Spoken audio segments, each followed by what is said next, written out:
আজকে দুপুরে মেনু নিয়ে চলে এসেছি বন্ধুরা। এই দেখো, ঘি গরম ভাতের সাথে, আর এদিকে সিম বেগুন আলু সেদ্ধ মানে মাখা, হেভি টেস্টি লাগে। কাঁচা লঙ্কা দিয়ে মেখেছি, কাঁচা তেল আর নুন দিয়ে। আর এই যে ভাতে নুন, আর এদিকে পাঁচমিশালির সবজি, ডাল হয়েছে, চাটনি হয়েছে, বাট ওই দুটোকে স্কিপ করেছি। এগুলো দিয়ে খাবো আমি। চলো খাওয়া শুরু করা যাক। খাওয়া শুরু করি। স্নান করেছি, যে ঠান্ডা লাগছে সোয়েটার পরে নিয়েছি। আর এই ঘিটা কিন্তু আমার হাতের বানানো ঘি। তোমরা আমার ঘি বানানো ভিডিও দেখেছো। জল চলে এসছে, এখন খেয়ে নি আগে, তারপরে কথা। আজকে চুলে স্পা করেছি আমি, বুঝেছো বন্ধুরা। দেরি হয়ে গেল।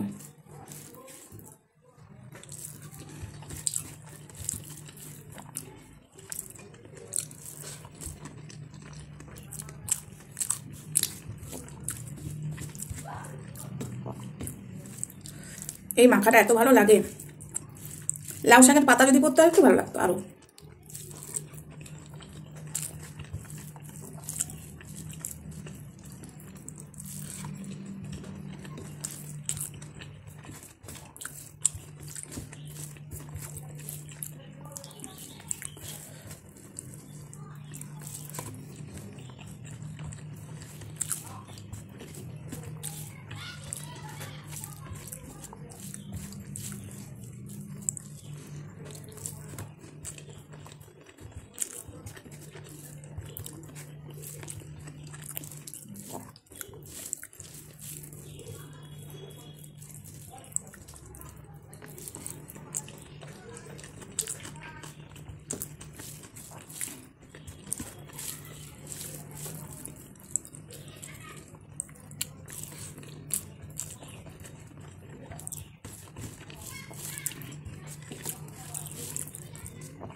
একটা কড়াইয়ের মধ্যে বেগুন কেটে দেবে, আলু দেবে, মানে ছোটো বেগুন দেবে, আলু দেবে, 5-6টা সিম দেবে, আর লাউ পাতা থাকলে একসাথে সেদ্ধ করবে। দিয়ে সেদ্ধ হয়ে গেলে মানে একটা জায়গায় নামিয়ে রাখবে। ঠান্ডা হয়ে গেলে নুন সর্ষের তেল আর লঙ্কা দিয়ে মাখিয়ে দেখবে, আর ঘি দিয়ে খাবে গরম ভাতে। আর যারা ঘি খাও না, অনেকে ঘি খেতে পারে না, এমনিই খাবে, টেস্টি দেখবে।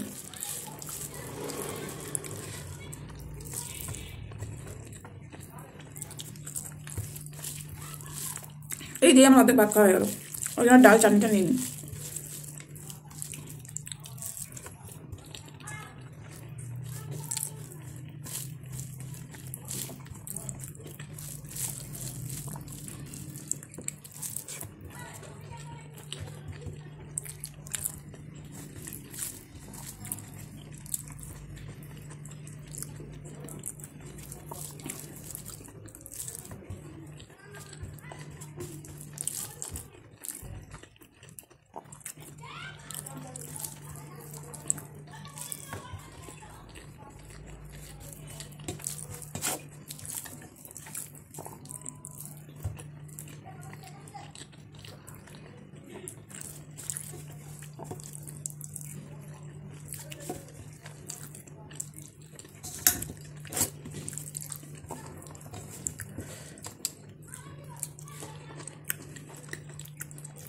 এই তরকারিটাও হেভি টেস্ট হয়েছে।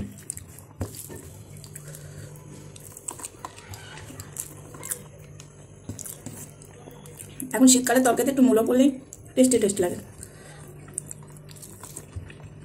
আর তার সাথে একটু বড়ি, ঘরের বানানো বড়ি। বড়ি এটাতে দিয়ে নি আজকে, কেনা বড়িও নেই, ঘরের বানানো বড়িও নেই। কেনা বড়িটা শেষ হয়ে গেছে, আর বানানো বড়িটা মা দিয়ে পাঠায়।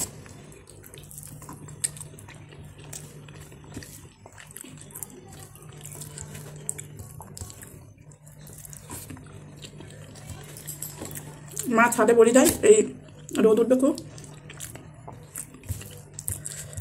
নিজের ঘরের জন্য রাখে, আর আমাদের 2 বোনকে দেয়।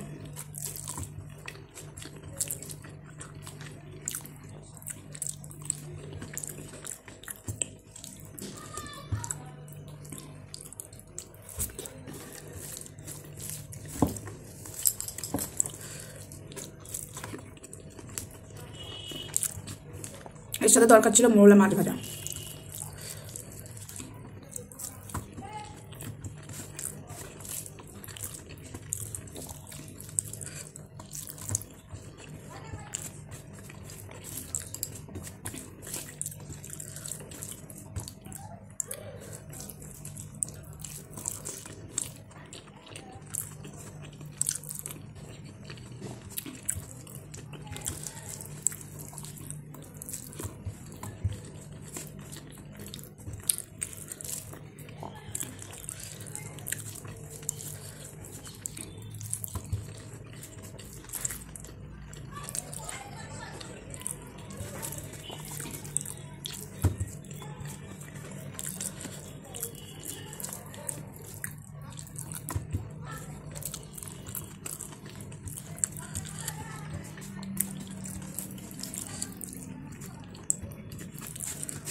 তরকারিটা স্টার্ট হয়ে গেল, মাখা দিয়ে তো ভাত খেয়ে নিয়েছি।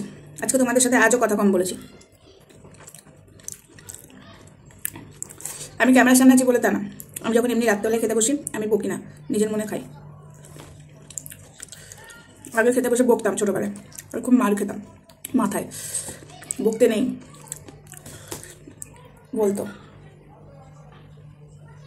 আর এমনি করে ভর দিয়ে ভাত খেতাম, মাটিতে হাতে বাড়ি খেতাম, মানে মাতৃভূমিকে ভর দিতে নেই খেতে খেতে।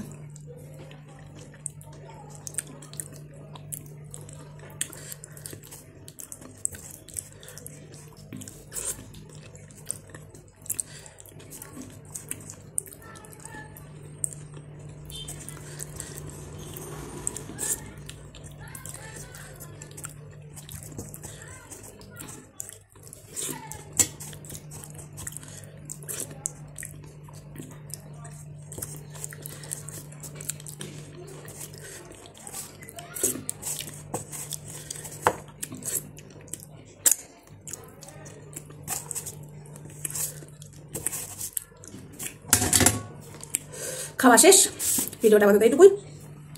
এখন মনে হচ্ছে চাটনিটা নিলে ভালো হতো, খেতে ইচ্ছা করছে, কিন্তু আমি যদি চাটনিটা খাই অম্বল হয়ে যাবে, কারণ আমি ঘি দিয়ে ভাত খেয়েছি তাই। কারণ আমার সব কিছু সহ্য হবে না, এখনই আমি আবার খাবো, জোয়ান মৌরি জিরে যেটা ভেজে ডাস্ট করা আছে ওটা খাবো, একটু জল খাবো। কারণ এই শীতকালে তো ঢাকাটুকি দিয়ে বসবো, ধরো গ্যাস হবে ঘি খেলে। অনেকে বলে শীতকালে ঘি খেতে ঘি খাওয়া ভালো, কিন্তু শীতকালে ঘি খেলে বেশি গ্যাস হয়, এটা আমি নোটিস করেছি। খেতে ভালো লাগে গরমকালের থেকেও, কিন্তু নোটিস করেছি। চলো টাটা, চ্যানেলটাকে অবশ্যই সাবস্ক্রাইব করবে, পাশে থাকা বেল আইকনটি অবশ্যই ঢং করে একবার বাজিয়ে দেবে। চলো, লাভ ইউ অল।